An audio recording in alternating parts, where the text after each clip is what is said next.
اهدنا الصراط المستقيم.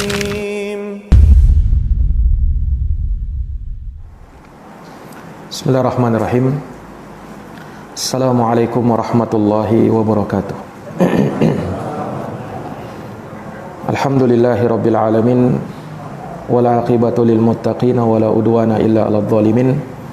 Asyhadu an la ilaha illallah wahdahu la syarikalah, ilahul awwalin wal akhirin, wa asyhadu anna Muhammadan abduhu wa rasuluhu as-sadiqul amin, sallallahu alaihi wa ala alihi wa sahbihi wa man tabi'ahum bi ihsanin ila yaumiddin wa sallama tasliman katsira, amma ba'd.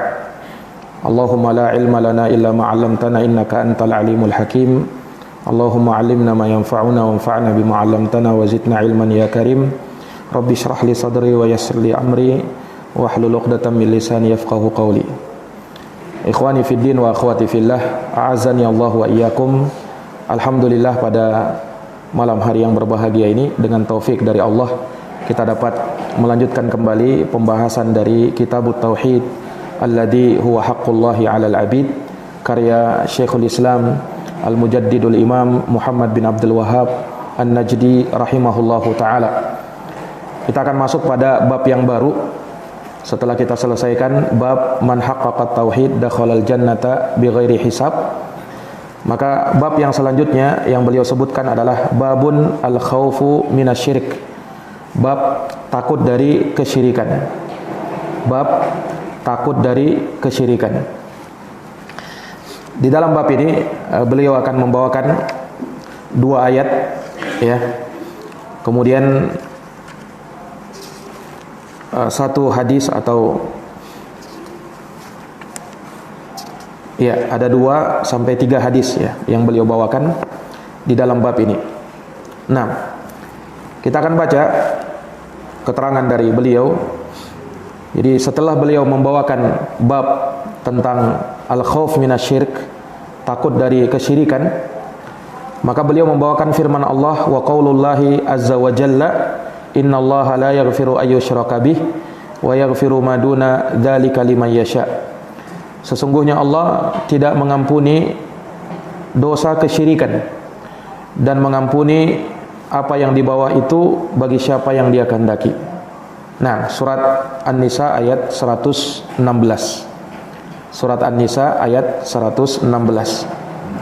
Kemudian ayat yang berikutnya yang beliau bawakan, wa qala al-Khalilu alaihi salam, dan berkata al-Khalil yaitu Nabi Ibrahim alaihi salam dalam doanya, wa junubni wa baniya an na'budal asnam, jauhkanlah aku dan keturunanku dari menyembah kepada berhala.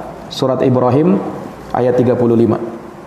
Nah, adapun hadis, ya, di sini beliau sebutkan wa fil hadis, di dalam hadis, akhwafu ma akhafu alaikum syirkul asghar fasuila anhu faqala riya. Hal yang aku khawatirkan dari apa yang aku paling khawatirkan menimpa kalian adalah syirik kecil. Beliau ditanya tentang hal tersebut, lalu beliau bersabda ar-riya, yaitu riya.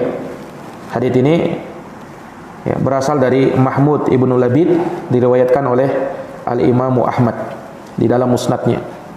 Nah, kemudian berikutnya, wa an Ibnu Mas'udin radhiyallahu anhu, dari Ibnu Mas'ud, semoga Allah meridhoinya, anna Rasulullah sallallahu alaihi wasallam qala, bahwa Rasulullah sallallahu alaihi wasallam bersabda, man mata wa huwa yad'u min dunillahi niddan dakhalan nar.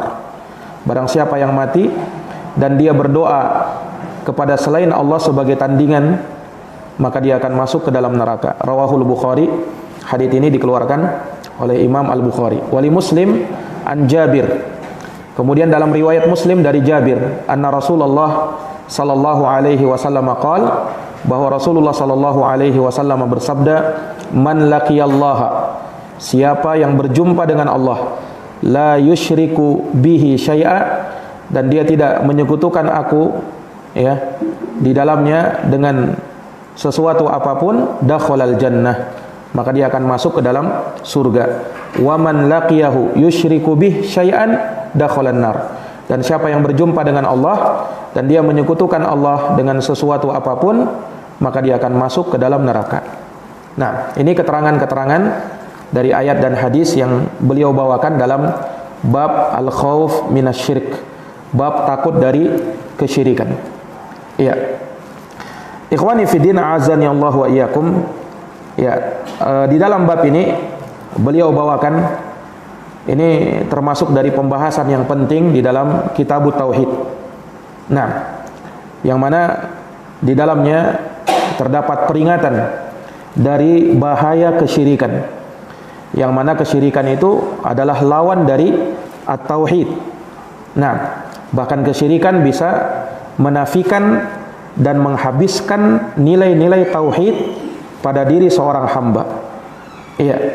Maka tidak akan sempurna pengenalan seseorang terhadap tauhid kecuali setelah dia mengenal dan mengetahui tentang kesyirikan dan bahaya kesyirikan agar dia menjauhinya.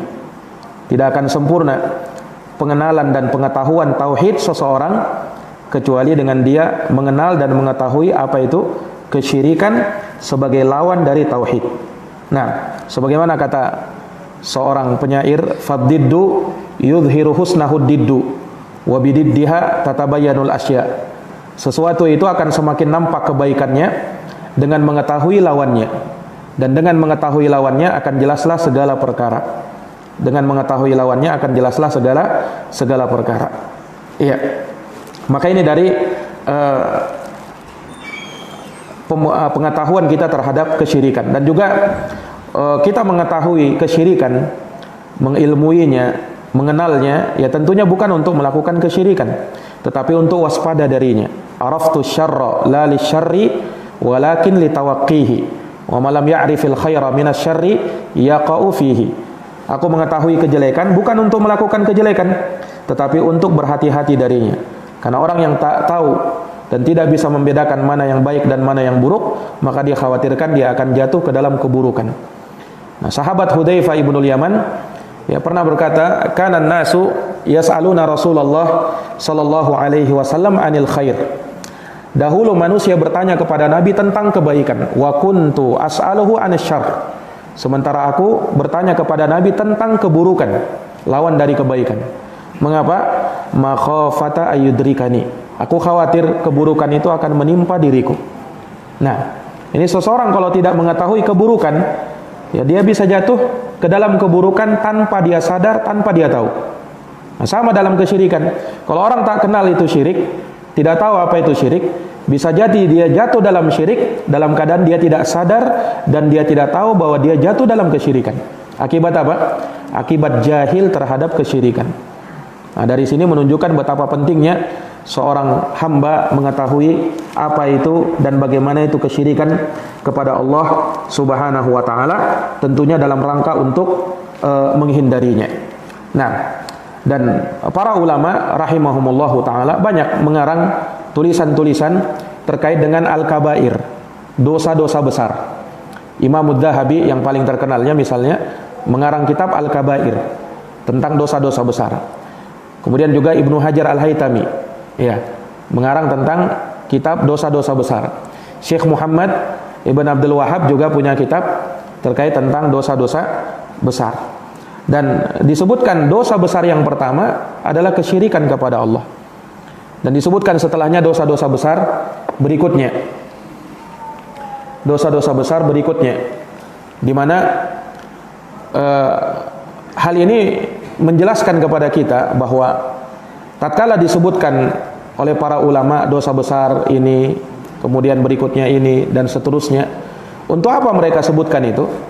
Ya, untuk memperkenalkan kepada manusia betapa bahayanya dosa-dosa ini. Dan tentunya ya manfaat dari hal tersebut agar mereka bisa waspada dan menjauhi yang namanya dosa-dosa besar.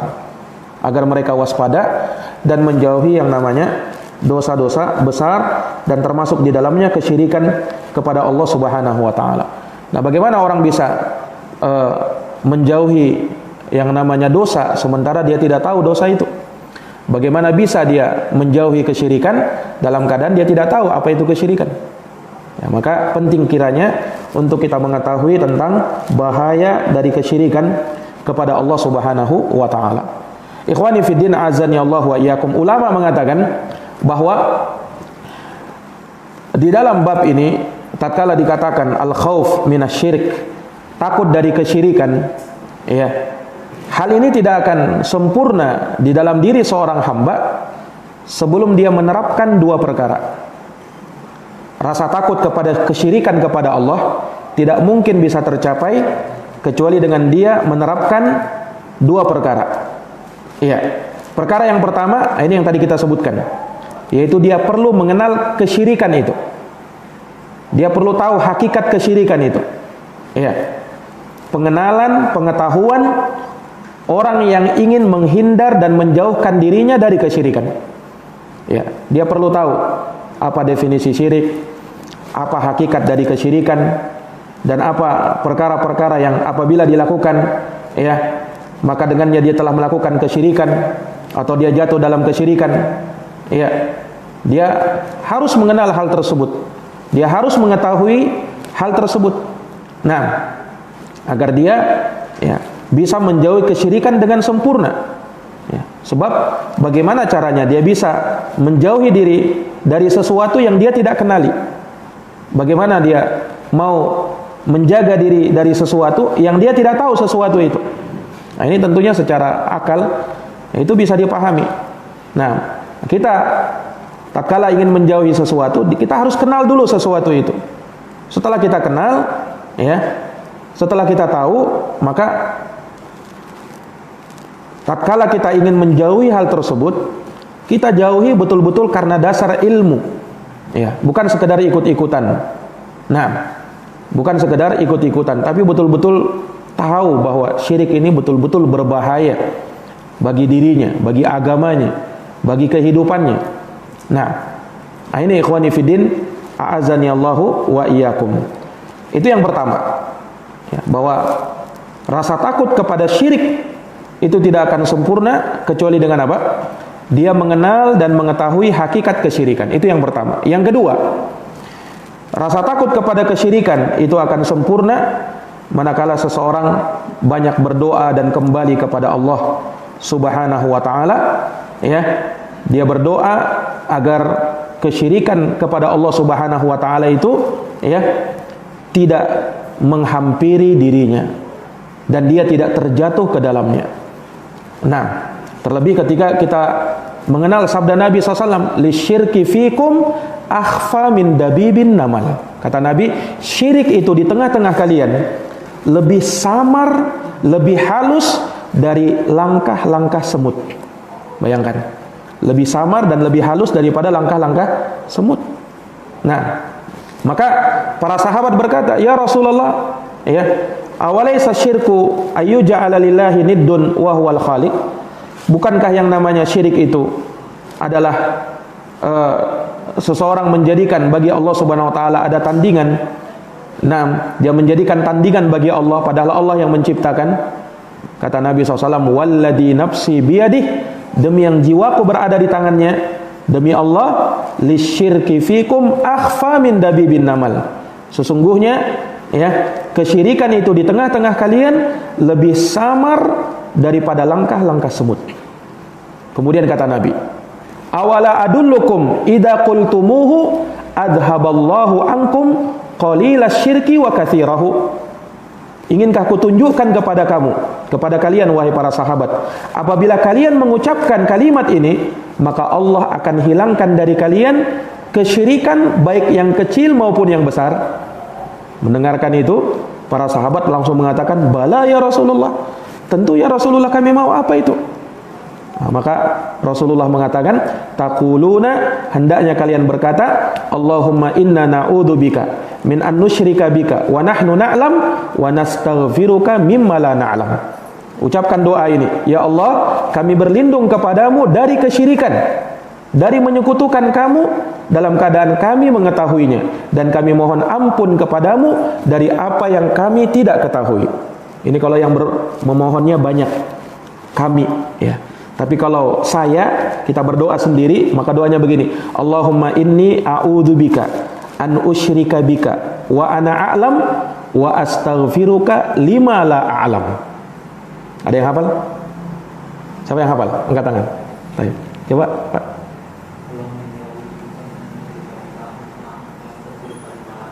Baik, coba. Masya Allah. Ada lagi yang hafal?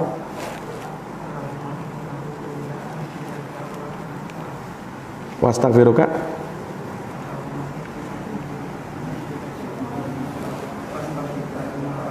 Nah, ahsan. Baik. Ini doa seperti ini harus antum hafalkan ya ikhwan. Harus dihafalkan ini. Bayangkan Nabi mengatakan kalau kalian ucapkan ini, kalian akan terbebas dari kesyirikan baik yang kecil maupun yang besar. Sahabat mendengar itu, langsung mereka jawab, ya, ucapan Rasul, "Bala ya Rasulullah." Ini ucapan orang yang betul-betul mau. Jawabannya apa itu? Apa yang harus kami ucapkan itu? Nah, makanya kata para ulama setelah membawakan doa ini kata beliau, doa yang sangat dibutuhkan oleh kaum muslimin. Ya, doa yang sangat dibutuhkan oleh kita karena tidak ada jaminan kita tidak jatuh dalam kesyirikan. Walaupun kita mungkin sudah belajar tentang kitab tauhid, kita sudah belajar apa itu syirik, kita tidak merasa aman. Ya, dari jatuh dalam kesyirikan. Jangan berkata, saya sudah tahu kesyirikan itu, saya sudah belajar tauhid, tidak aman saya, tidak mungkin jatuh dalam kesyirikan lah. Siapa bilang? Nabi Ibrahim saja apa? Berdoa, ya kan? Nabi Ibrahim imamnya orang yang bertauhid, tetapi berdoa, ya Allah jauhi saya dari kesyirikan. Makanya yang belum hafal, hafalkan ini. Kalau cari di internet insya Allah dapat itu. Ya, doa berlindung dari kesyirikan, cari aja, searching aja di Google, insya Allah dapat. Lafadznya kayak tadi, Allahumma inni a'udzubika an usyrika bika wa ana a'lam wa astaghfiruka lima la a'lam. Dan juga doa ini ya ikhwan, kalau kita berdoa kepada Allah jangan lupakan doa ini. Dan kalau kita berdoa mengangkat tangan, jangan lupakan doa ini. Allahumma inni a'udzubika an usyrika bika wa ana a'lam wa astaghfiruka lima la a'lam. Bayangkan, ini doa kita ucapkan, kita berlindung dari kesyirikan, baik saya tahu atau saya tidak tahu. Baik saya sadar atau saya tidak sadar. Ya kan? Kita kadang tidak tahu mungkin kesyirikan, padahal ini kesyirikan kita tidak tahu. Nah, kita sudah meminta ampun kepada Allah dari kesyirikan, walaupun itu kita tidak sadari, yang kita tidak ketahui. Nah, maka kita hafalkan ini ya ikhwan. Baik. Maka ini dari doa yang diajarkan oleh Nabi kita Muhammad sallallahu alaihi wasallam agar seseorang itu berlepas dan terbebas dari yang namanya kesyirikan kepada Allah.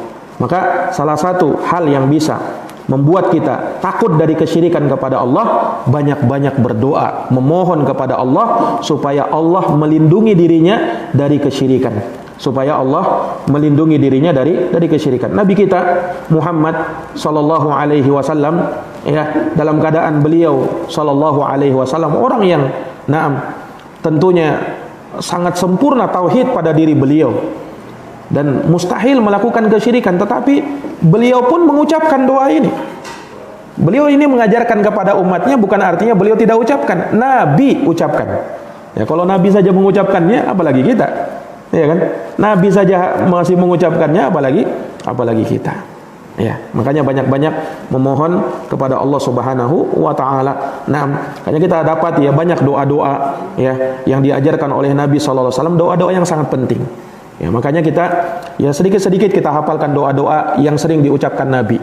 Doa-doa penting ya, itu dihafalkan.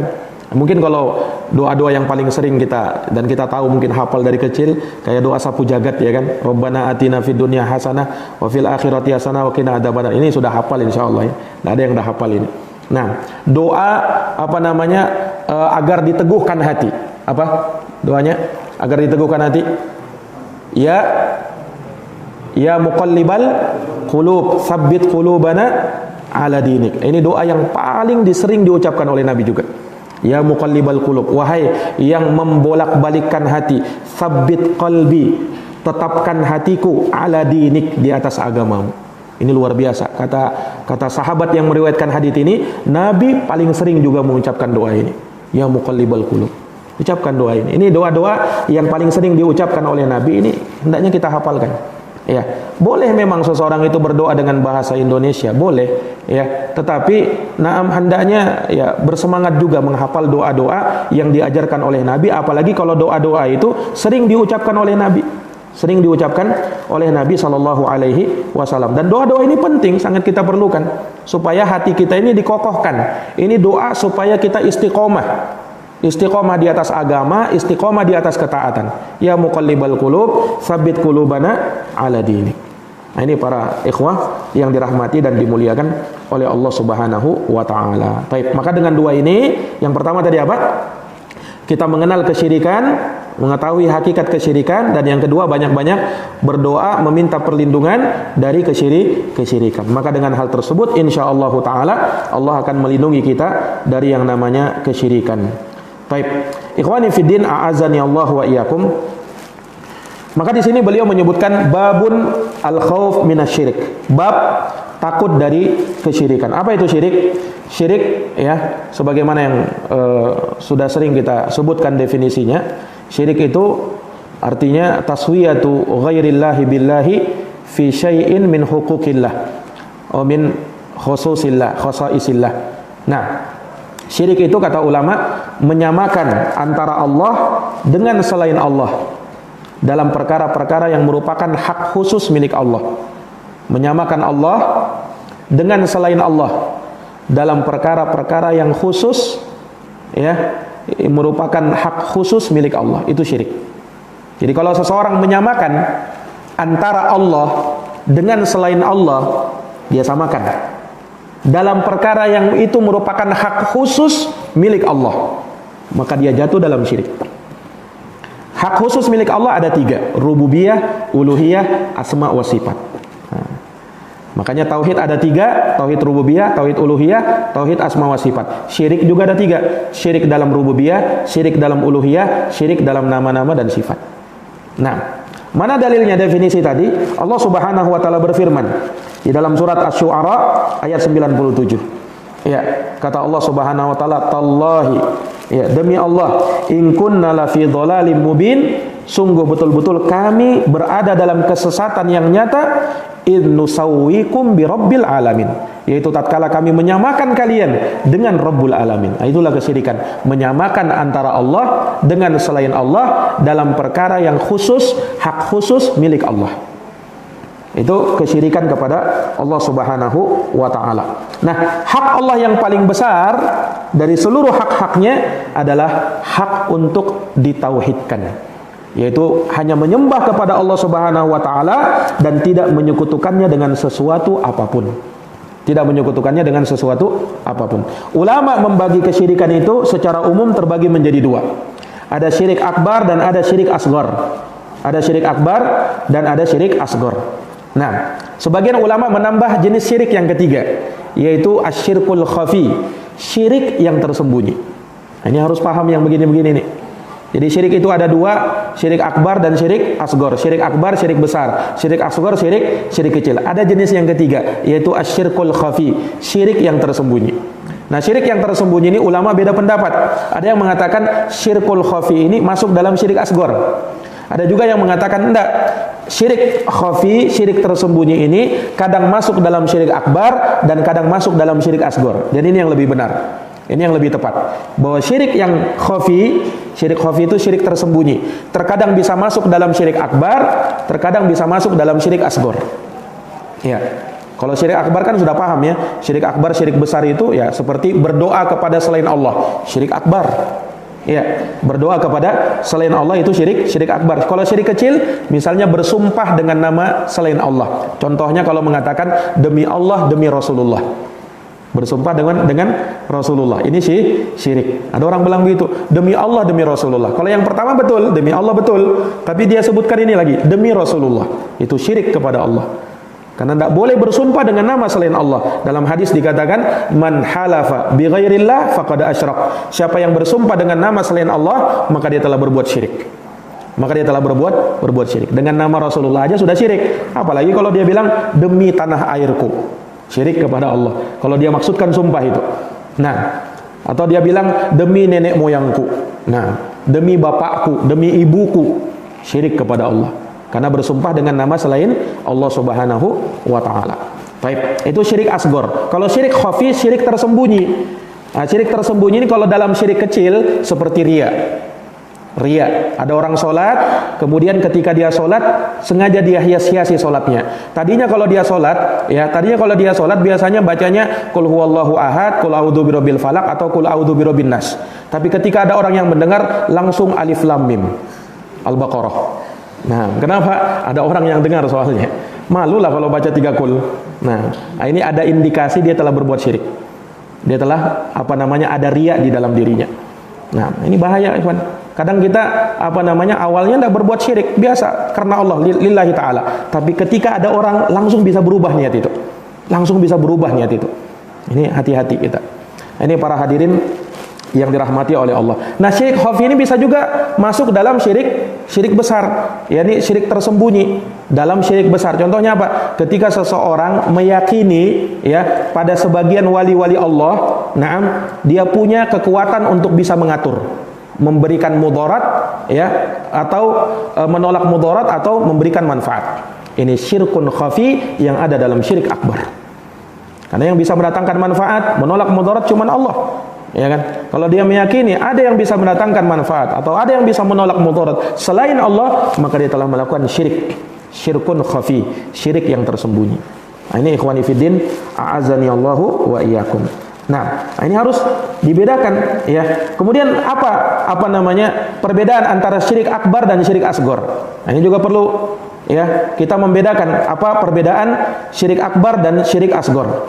Ya, perbedaannya ada dalam 6 perbedaan. Ya, antara syirik besar dan syirik kecil. Yang pertama, syirik akbar tidak diampuni oleh Allah Subhanahu wa taala bagi yang meninggal dan tidak sempat bertaubat kepada Allah. Syirik akbar tidak diampuni oleh Allah Subhanahu wa taala bagi yang meninggal dan belum sempat bertaubat kepada Allah. Nasnya akan datang, akan beliau sebutkan dalam surat An-Nisa 116 nanti. Nah, berbeda dengan syirik asghar. Kalau syirik asghar, syirik kecil, ulama beda pendapat dalam hal ini. Apakah dia masuk di dalam keumuman ayat bahwa dia tidak diampuni oleh Allah, atau dia tahta masyiatillah, berada di bawah kehendak Allah. Nah, itu pendapatnya jumhur mayoritas ulama. Nah, tetapi kalau syirik akbar sepakat, siapa yang meninggal belum sempat taubat, dia mati masuk ke dalam neraka, kekal di dalam neraka. Allah tidak ampuni. Nah, Allah tidak ampuni. Itu perbedaan yang pertama. Perbedaan yang kedua, syirik akbar menggugurkan seluruh amalan. Syirik akbar apa? Menggugurkan seluruh amalan. Kalau syirik asghar menggugurkan amalan yang dia kerjakan, yang dia syirik di situ. Iya, misalnya ketika dia sholat maghrib, dia riya di sholat maghrib, maka sholat maghribnya sia-sia, tidak diterima oleh Allah. Pas dia sholat isya, dia ikhlas. Nah, sholat isya ini diterima karena dia ikhlas, tapi sholat maghribnya tadi tidak diterima karena riya. Nah, syirik asghar menghapuskan amalan yang dia kerjakan, yang dia syirik di situ. Tapi kalau syirik akbar, menghapuskan seluruh amalan. Nah, makanya dikatakan walau asyraku lahabita anhum makanu ya'malun. Andaikan mereka berbuat syirik, maka niscaya terhapus semua amalan yang mereka kerjakan. Itu perbedaan keberapa? Perbedaan kedua. Perbedaan yang ketiga, perbedaan antara syirik akbar dan syirik asghar. Syirik akbar mengeluarkan pelakunya dari Islam. Syirik akbar apa? Mengeluarkan pelakunya dari Islam. Sementara syirik asghar tidak sampai mengeluarkan pelakunya dari Islam. Ini perbedaannya. Syirik akbar mengeluarkan pelakunya dari Islam. Orangnya bisa kafir, na'udzubillah, murtad dari agama Islam. Sementara syirik asghar tidak sampai mengeluarkan pelakunya dari Islam. Ini. Kemudian yang keempat. Yang keberapa? Yang keempat ya. Yang keempat, syirik akbar menyebabkan pelakunya kekal di dalam neraka. Kekal di dalam neraka. Syirik asghar tidak sampai mengekalkan pelakunya di dalam neraka. Kalau syirik akbar mengekalkan pelakunya di dalam neraka, syirik asghar tidak. Itu perbedaan yang keempat. Perbedaan yang kelima, syirik akbar merupakan pembatal keislaman. Sementara syirik asghar dia tidak termasuk pembatal Islam. Dia masuk dalam barisan dosa-dosa yang paling besar. Hanya kalau dibandingkan dengan dosa besar yang lainnya, syirik asghar ini dosa yang paling besar. Jadi jangan tertipu dengan namanya ya, mentang-mentang dinamakan syirik kecil berarti dosa kecil. Enggak. Syirik kecil ini lebih besar daripada dosa besar yang ada. Syirik kecil itu. Nah, hanya dia disebut syirik kecil karena di sana ada syirik besar. Nah, perbedaannya ini. Kalau syirik akbar pembatal keislaman, kalau syirik asghar bukan merupakan pembatal keislaman. Baik. Kemudian yang keenam, ya, syirik akbar menyebabkan pelakunya menjadi halal darah dan hartanya. Sementara syirik kecil tidak begitu. Syirik akbar menyebabkan pelakunya apa? Halal darah dan hartanya. Nah, ya, makanya orang yang murtad dari agama dalam hadis apa? Man baddala dinahu faqtuluhu. Siapa yang merubah agamanya maka bunuhlah dia. Tetapi yang melakukan yang seperti ini bukan ya hak orang per orang, enggak. Ini dikembalikan kepada pemerintah, kepada penguasa. Kalau mereka menegakkannya, kalau mereka tidak menegakkannya, tidak ada di dalam Islam yang namanya main hakim sendiri, tidak ada. Nah, tidak boleh. Yang menegakkan hukum had itu cuman pemerintah. Orang per orang tidak boleh mengambil andil di dalam hal tersebut. Kalau pemerintah tidak menegakkan ya sudah. Nah, kita tidak ada kewajiban untuk menegakkannya sendiri. Iya. Baik. Kemudian yang ketujuh, kita tambah lagi satu ya. Iya. Yang ketujuh, orang yang melakukan syirik besar, dia keluar dari Islam. Ya, kalau dia masih hidup, maka ya sembelihannya tidak boleh dimakan. Kalau dia menyembelih hewan tidak boleh dimakan. Ya. Kemudian kalau dia menjadi imam sholat misalnya, tidak boleh kita bermakmum di belakangnya, karena kafir, orang kafir tidak boleh. Ya kan? Kemudian kalau dia sudah meninggal, maka dia tidak boleh dimakamkan di kuburan kaum muslimin. Tidak boleh. Karena kuburan kaum muslimin sendiri, kuburan orang kafir sendiri. Tidak boleh disatukan. Tidak boleh disatukan. Kemudian tidak boleh disolati, ya. Ya, seperti dikuburkan aja langsung. Nah, tanpa ada memandikan, tanpa ada mensolati, ya tinggal dikafankan saja kemudian dikuburkan. Ya. Makanya Nabi SAW ketika pamannya beliau meninggal, Abu Thalib, maka Ali bin Abi Thalib datang, anaknya Abu Thalib, Ali bin Abi Thalib datang kepada Nabi. Kata Ali bin Abi Thalib, "Ya Rasulullah, pamanmu yang tersesat sudah mati." Padahal bapaknya.